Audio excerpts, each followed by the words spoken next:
Hey guys, as announced in my last monorail review a couple of days ago, I had to leave the Sherman for a short while to test some new procedures and to see if they work better than my old familiar approaches.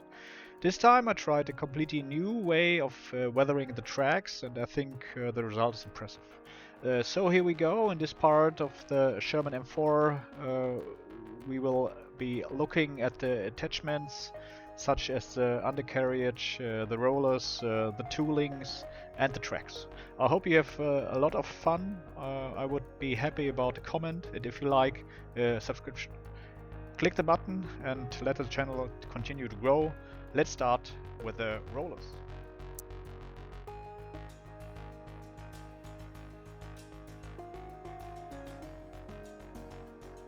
A few finishing steps are required for the rollers.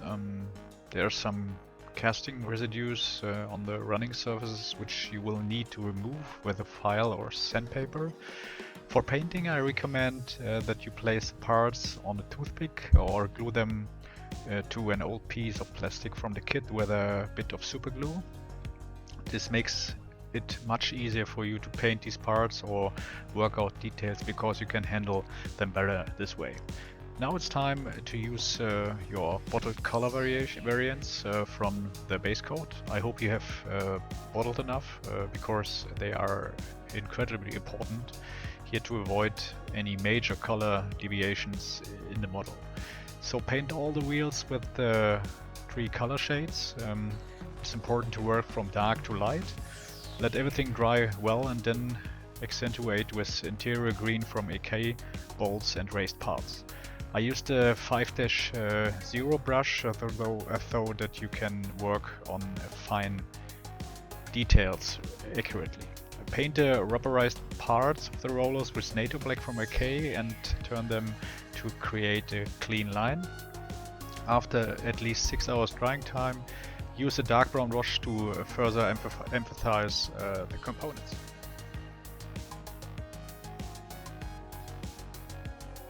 So let's move on to the onboard tools. There are also many variants that model builders use to paint these. Some assemble the model as far as possible and then paint it step by step, while others paint as many assemblies as possible separately. I'm one of the latter, as I'm always afraid of ruining my previous work with one brush stroke, but everyone should decide for themselves. You can create nice contrast with the tools of the vehicle and make the model more lively, as these are often painted over on real vehicles or kept in a plain green or black. First, paint the components in a matte black. To do this, I glued them to a piece of masking tape and then simply carried out the processing. Then paint the wooden handles with AK wood color in a wet-on-wet process using a thin brush and leave to dry.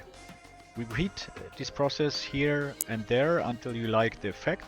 Don't be surprised if the colors are wet. It looks very unnatural, but it is surprising how a first wood effect is created with the first application of paint.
So while the first coat of paint is drying, you can turn your attention to the metal parts of the tools.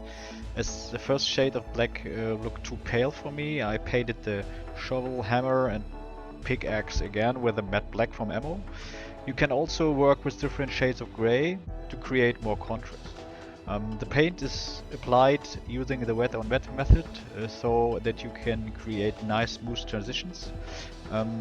Do the same with the metal holders, paint them in a shade of green similar to the base color of the model and then lighten them by adding Iraqi sand and also apply them wet on wet. After the first wood tone has dried, and it's really important to let them dry, take a dark brown tone, in this case burnt umber from Vallejo, and model the wood grain further. Here you can work with 2 or 3 passes before the wood becomes too dark and the effect is no longer visible because the color simply has too much opacity. Paint the ends of the sterns first to create a nice wood texture.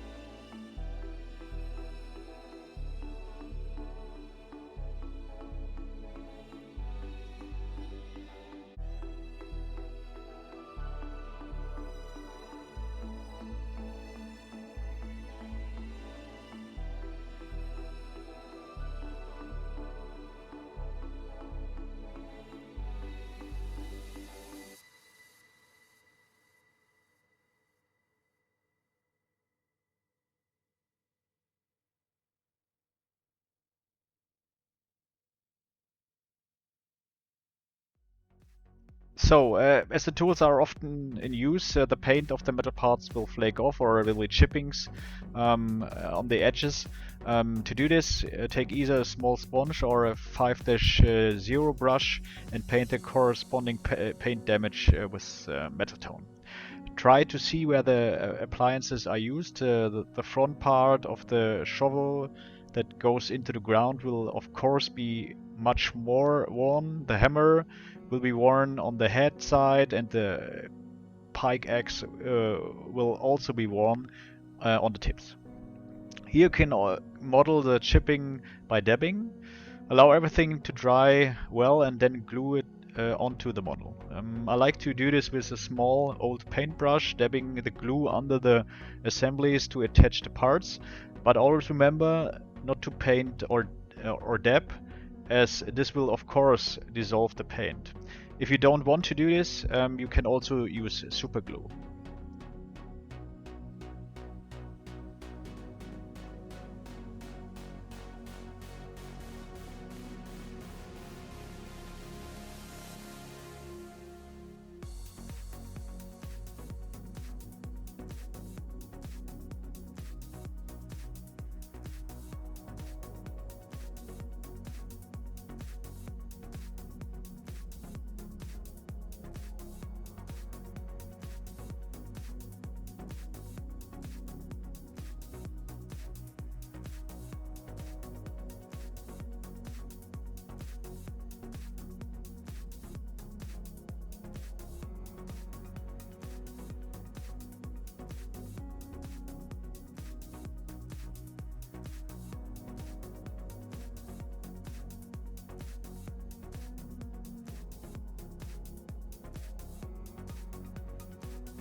When gripping the parts with the tweezers, I recommend wrapping the tips with some masking tape, as I have also damaged the paint when gripping. So either use masking tape or use a tweezer with some protected tips.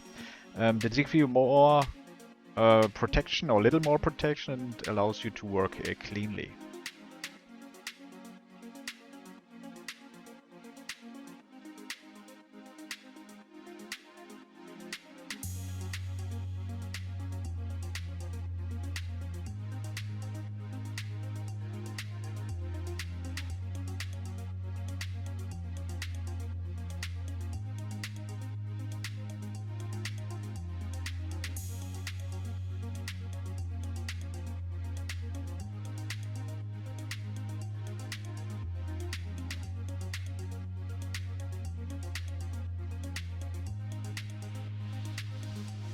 However, as the tool still feels too smooth and there are, of course, slight traces of rust, you can create even more contrast with old paints.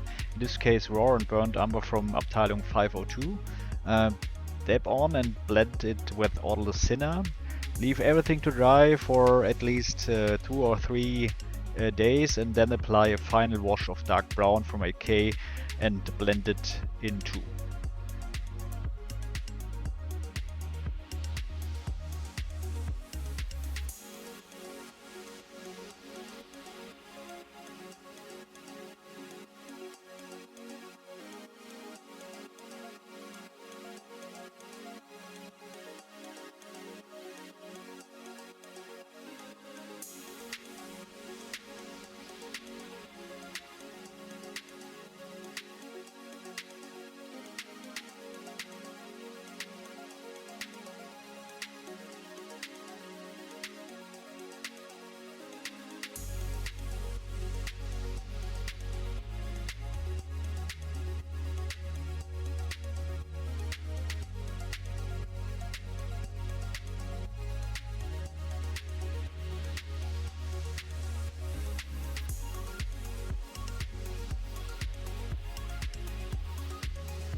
So now let's come to the tracks.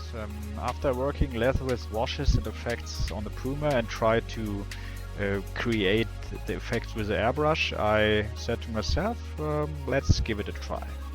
In this kit, the tracks are made of rubber, where I had my doubts as the paint would really hold, but no problem, the Tamiya paints are rock hard and adhere really well.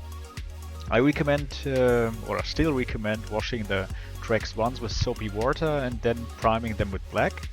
After that, paint XF53 neutral gray and apply 1 or 2 coats of XF10 flat brown and XF64 red brown.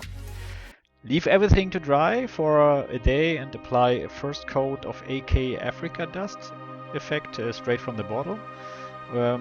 Where there is too much of this effect, blend it with little odorless thinner.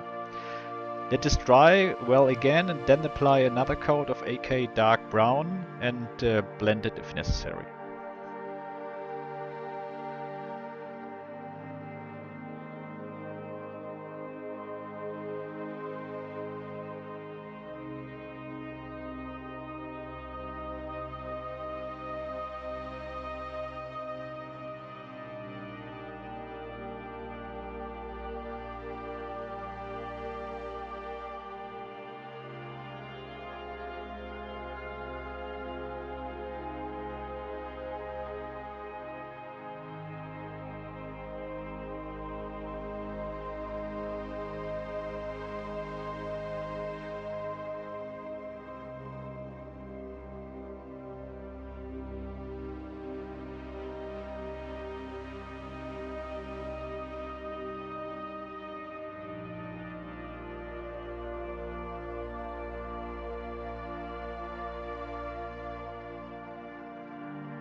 where the tracks or the single segments touch the road, or where they are in direct contact with other metal like the sprockets, they are naturally shiny during use.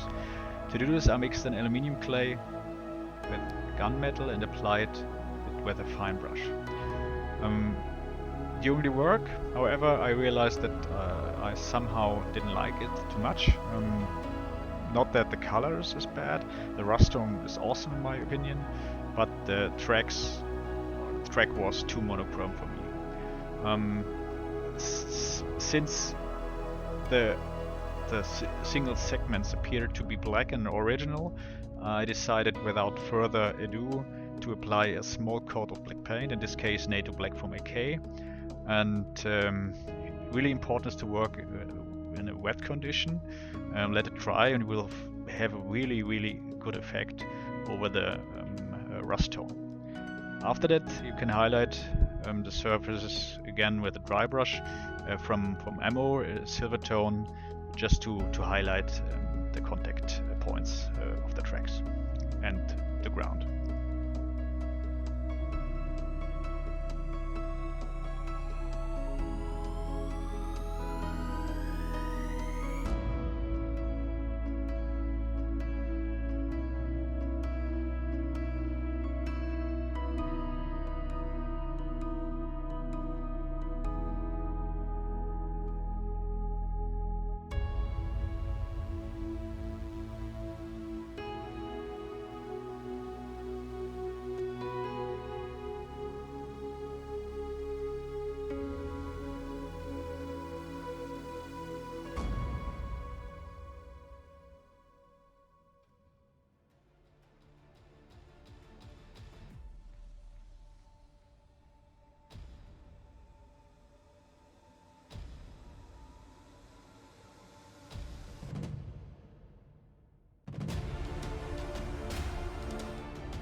So that's it for today.